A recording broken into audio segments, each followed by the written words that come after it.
Hello everyone, আজকে আবার চলে এসেছি আজকের রান্না নিয়ে। আজকে আমি যে জিনিসগুলো রান্না করেছি সেই জিনিসগুলো নিয়ে।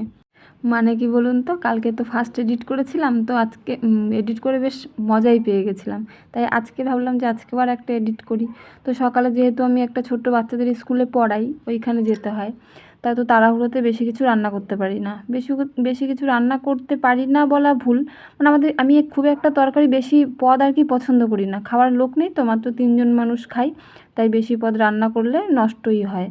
তাই আজকে যেরকম 1 থেকে 2 পদই আমি বেশি রান্না করি, 1 পদ দিয়ে নাকি খেতে নেই, তাই একটা কিছু তরকারি করলে সঙ্গে একটা ভাজা ভাজা কিছু করি। তো আজকে করেছি ফুলকপি দিয়ে আলু দিয়ে তরকারি আর লাউ দিয়ে শুক্তো।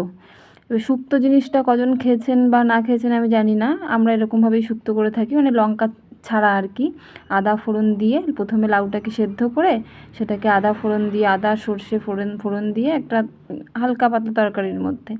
আর এদিকে ফুলকপি আলুটা আমি প্রেশার কুকারে সিটি মেরে নিয়েছিলাম। নর্মালি আমি ফুলকপি প্রেশার কুকারে সিটি মারি না, কিন্তু এখন তো অসময়ের ফুলকপি ভালোই গন্ধ থাকে। অত গন্ধ একটু সেদ্ধ করে না জলটা ফেললে গন্ধটা যায় না, আর খেতেও ভালো লাগে না। তাই প্রথমে আলাদা করে ফুলকপিগুলোকে ভেজে নিয়েছিলাম, তারপরে আলু যেরকম দিয়ে রান্না করে লঙ্কা বাটা, জিরে বাটা, আদা বাটা এইসব দিয়ে।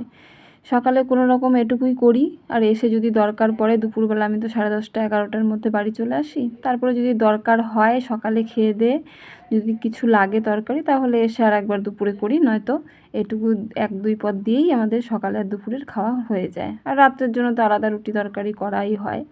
তো আজকে এটুকুই করেছিলাম। আপনারাও কে রোজ দিন কীরকম রান্না করেন জানাবেন, কার কয় পদ লাগে বাড়িতে আর কি, সবার বাড়িতে তো সমান না।